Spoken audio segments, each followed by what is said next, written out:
Coming up this week, your weekly dose of travel, lifestyle, and entertainment has just been taken up a notch with your heated lineup. We take to the sky in celebration of World Vodka Day. We check in for the night at a castle in Rustenburg.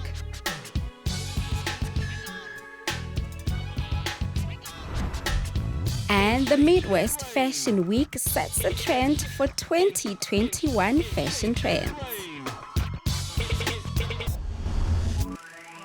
To mark the year 2021 World Vodka Day, South Africa celebrated in true Mzansi style at a picturesque location with some of SA's media personalities and influencers.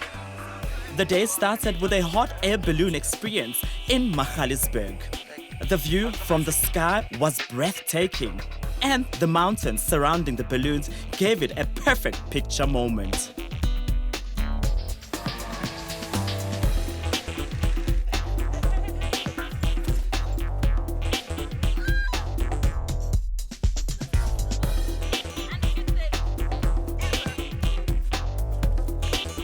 After landing, guests were shuttled to a rooftop party where they were treated to some colorful cocktails, canapes, and music. Hey guys, my name is Matapelo Koza and this is how I spent my World Vodka Day. Earlier on we went on a balloon ride and let me tell you, what a treat. Earlier on they took us for a balloon ride and we had so much fun. We each have an intimate story that we share about our love for vodka, and we hope you enjoy your favorite beverage responsibly. A lot of people experience what is known as an existential crisis, and it has been linked to negative emotions. But oftentimes, great things come out of this phase in life. During this time of exploration, Bridgette Macubela, an artist from Pretoria, took a different route. She questioned the link, where it all connects: human, spirit, and the four elements of nature. Her latest body of works is titled Unconscious Stream of Dreams. It inspires dialogue and is also very thought-provoking. The unconscious streams of dream, it's basically I'm saying the unconscious of us as human speak to us every day and every night, and how we get there is through dreams. And then streams is about the streams of our ancestors from back then, I don't know, years back to now, and how everything works. And why is it that every time when we need spiritual healing we need to go through like cleansing your water? Why do we have to go through fire, those elements? How is it that we connected to them? So basically this is what I'm trying to teach and I'm trying to learn. I had quite few dreams of moons, and I came to learn for a moon, it actually stands for when you are stressful. When you dream about 3 moons, is when you're in a stressful period.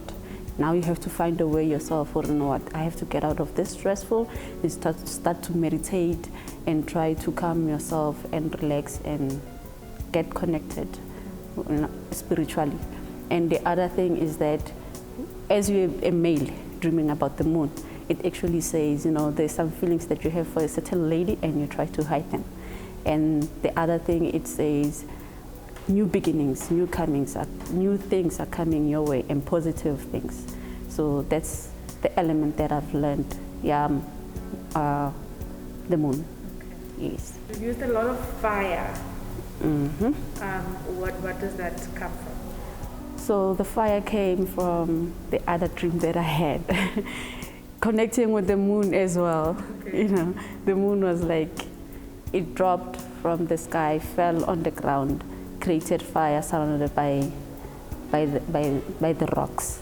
And then the person came out and was like, asked me a question, what do you want? And then I woke up and I was like, oh, okay, that's weird. But then I was like, okay. And then for me to paint it, I wasn't conscious that I'm painting my dream because it happened long ago. And then the painting, I started it this year, 2021.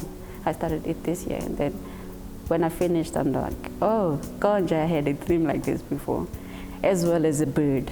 You know, and I learned that a bird is a sender, a messenger between the living and the Most High. Yes. Bridgette is a dreamer, literally. Her paintings come to her through her dreams. The choice to use cowhide as a canvas was also inspired by grounding, a process where an individual is at one with nature and healing through meditation. In the olden days, when there were no caskets, people would be put underground wrapped in cowhide. Bridgette's work opens a different trail of thought and spiritual awakening.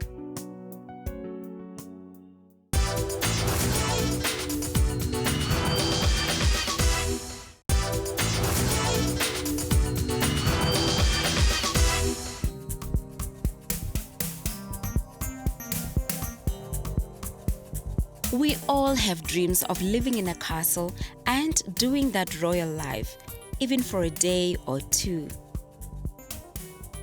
What if I told you it was all possible?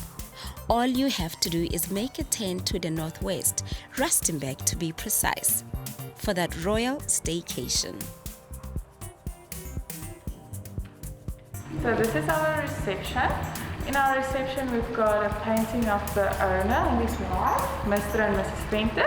It wasn't painted, it was airbrushed. Alright, so the only original things that you can see here is the roof. It was like that when they bought the place.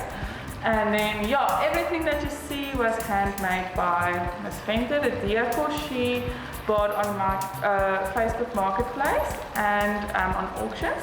But all the decorations she's done by herself. So we'll see a bit more about that just now. The Mrs. Fenton, she's still here on the day-to-day runnings. So this is the Excalibur Dome. Again, the roof is originally, they bought it with the roof painted like that. In the middle here we had a pool, but they took out the pool to create more floor space. So normally we use this for your dinners, lunch, especially when it's cold or raining outside and we can't use the garden. But we can also host weddings, functions inside here. It can take about 80 guests at a time. So this we've got the chapel here in front. When we don't have a wedding, we use it as a romantic corner for couples. So we close the doors at the back, we switch off the lights, we lit all the candles, so that is very, very romantic.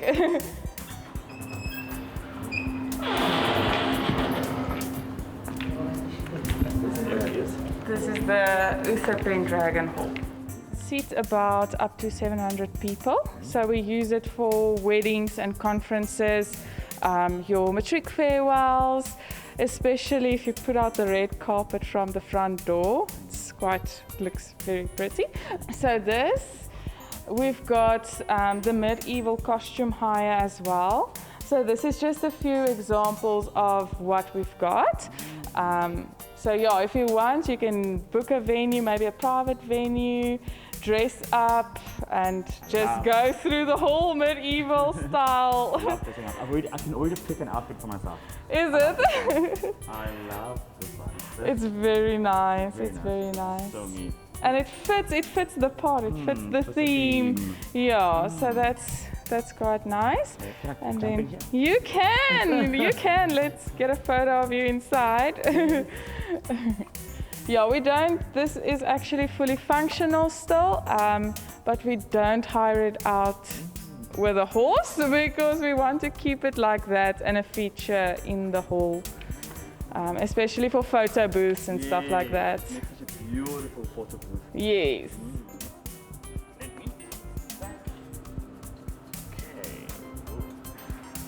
Starting to get the whole Experience. Yes. Yes. You're feeling medieval. So you can go upstairs here to the bedroom and the bathroom.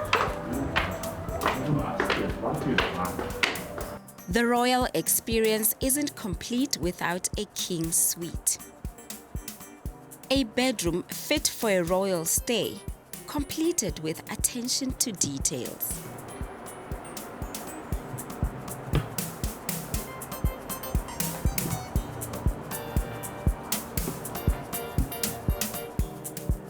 So this is the King Arthur private dining.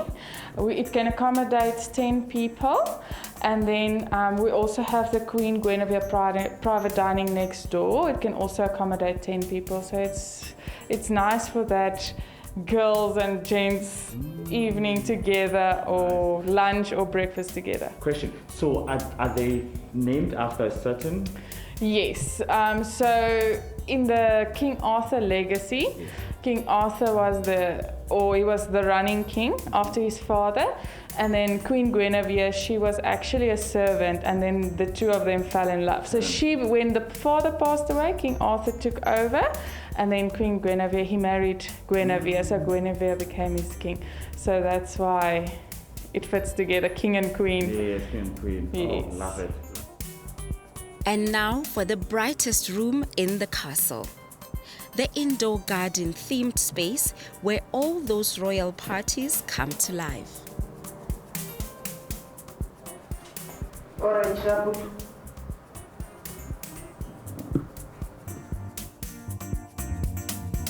And after a long tour of the castle, some pampering was in order.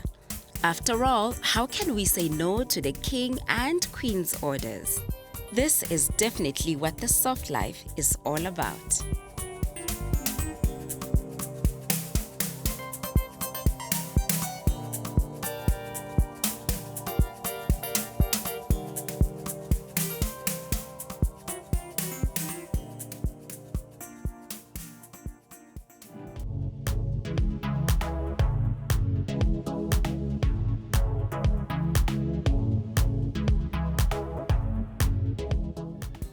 If we continue losing parts of our culture, then one day we will have no heritage. I reflected on this thought a lot, to use my tools and my voice to preserve disappearing African traditional practices. Last Stories of Culture is Lebohang Rasishaba's latest offering. The film documents the journey and rich culture of two South Africans' last cultural dynamos of Khoisan and Amaxhosa musical instruments. Lebohang's passion for South African culture made it easier for him to document this story.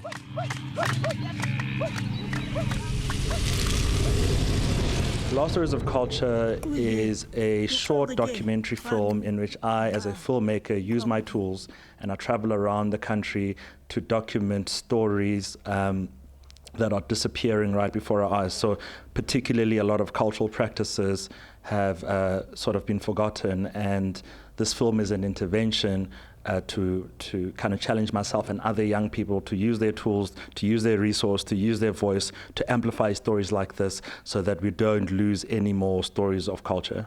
It was such an honor to be trusted by Oma Katrina with something that is so dear to her, sending me out to capture new words in the form of images in an attempt to try and preserve the language for coming generations. The film is not only about these two amazing ladies, but it's also about the beautiful landscape which our country has to offer. I worked with a talented bunch of people in front of camera. I worked with Oma Katrina, who's from the Northern Cape, who's the last speaker of the Ngqu language. And then in the Eastern Cape, we connected with Umama Matosini, who plays Umhobe and Ukhadi, amongst many other traditional Xhosa instruments. Behind the camera, of course, there was a great team. My co-director, Imran Christian, I worked with an incredible team of creatives and thinkers, Tsepo, Kensani. It was just a really strong coming together of young, powerful, thoughtful, creative minds that all share the same ambition of wanting to use whatever resources we have to preserve culture. I was blown away to learn that a traditional instrument that was once commonly played by young women is now being kept alive by one elderly person. So we first traveled to Umtata. It was very remote, it was very rural, and it was very enchanting. And the story is really about the landscape as something through which the ancestors can exist and contact us as kind of, circular beings living on the ground. And I walked through these incredible fields and I listened to the calls of the ancestors as they guide me on a journey to help Uma Dosini, who sent me on a journey to find something that she needs to do as a way of continuing the kind of the continuity of the cultural practice. And similarly, in Uppington, which is completely different, very dry, very flat, very windy. But yeah, just, beautiful, beautiful, very rarely documented landscapes. And I think landscape is also a beautiful backdrop for these stories. So you've got the culture, you've got the characters, but you've also got the landscapes, and they are the stage for this incredible play. This is my small contribution in hopes for us to preserve and cherish our African traditions that could be disappearing.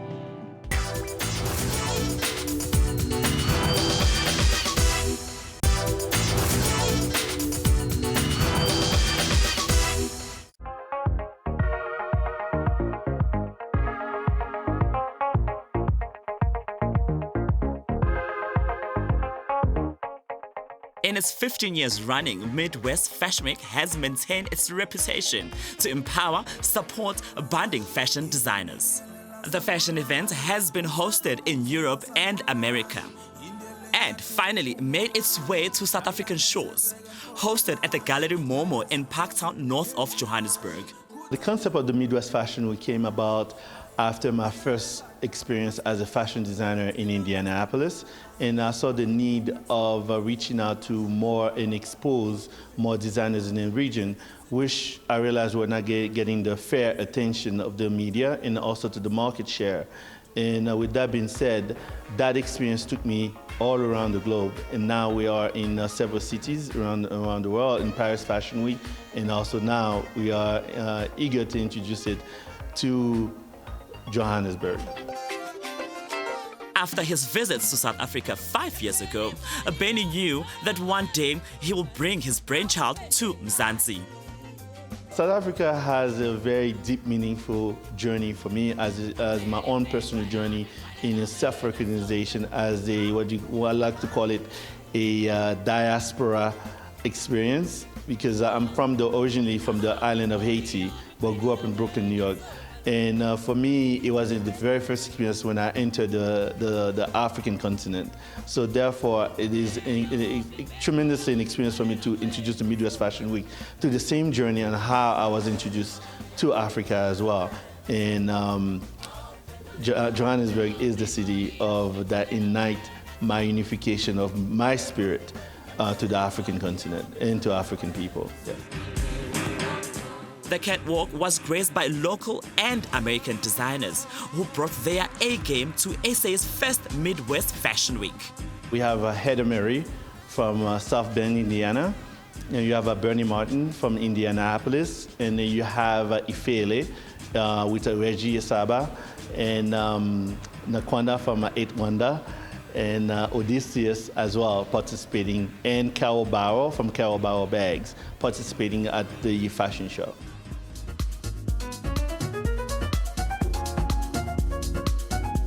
Benny's collection was inspired by the South African skyline colors.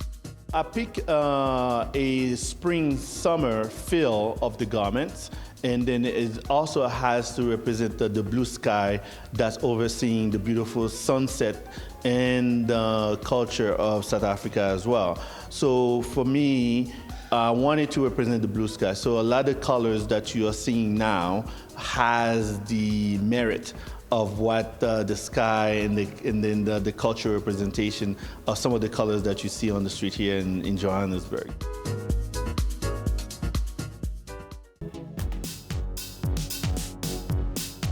Right here is where you can experience what it's like walking with giants. What it takes to be in the presence of the magnificent kings of the jungle.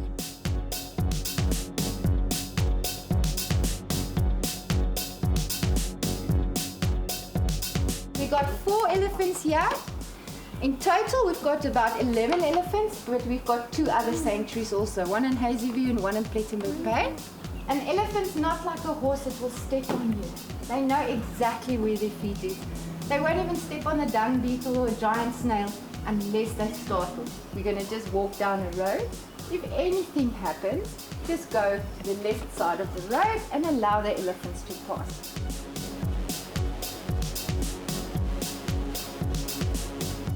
Quite interesting, how do we measure an elephant's height?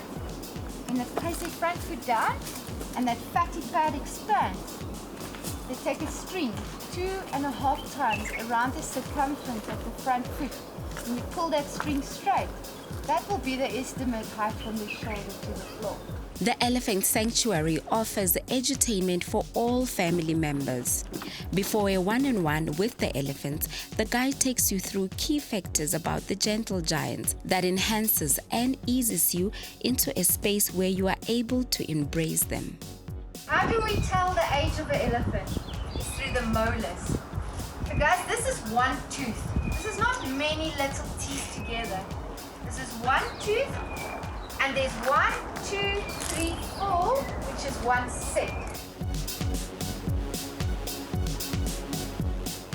Yes, our elephants, they are all rescued elephants, but they are from different places. They are not from one place. So if you come here, we walk with you. Like here, we walk with them to the mountain. You can see for yourself that they do free feed. They are so free, and for them, they feel comfortable with us. As you can see in the forest, they were feeling comfortable around us. So surreal and thrilling to be so close to this fantastic four. We discovered that during the lockdown time, and there were no clients coming around. So we really saw that these elephants, they miss the clients, also the people, because they were walking to the places where we used to do the interaction with the people. So and when they get there, they were doing the fun sound like rumbling. So that's where we saw that they miss people. And when we opened, then those kind of movements, they were a little bit relaxed and see, okay, the people are here now.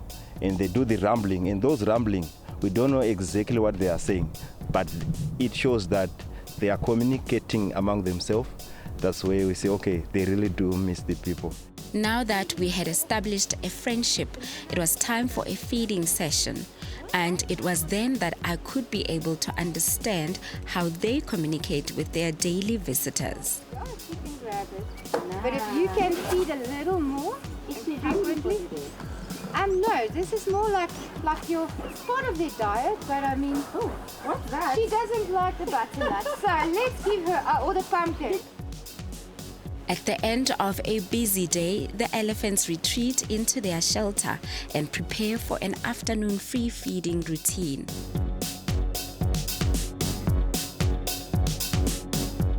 And for me, I went home with incredible memories that could just as well be documented in the African version of the Jungle Book. And we end things here for this week, trendy travelers. Remember to travel responsibly. #stay safe.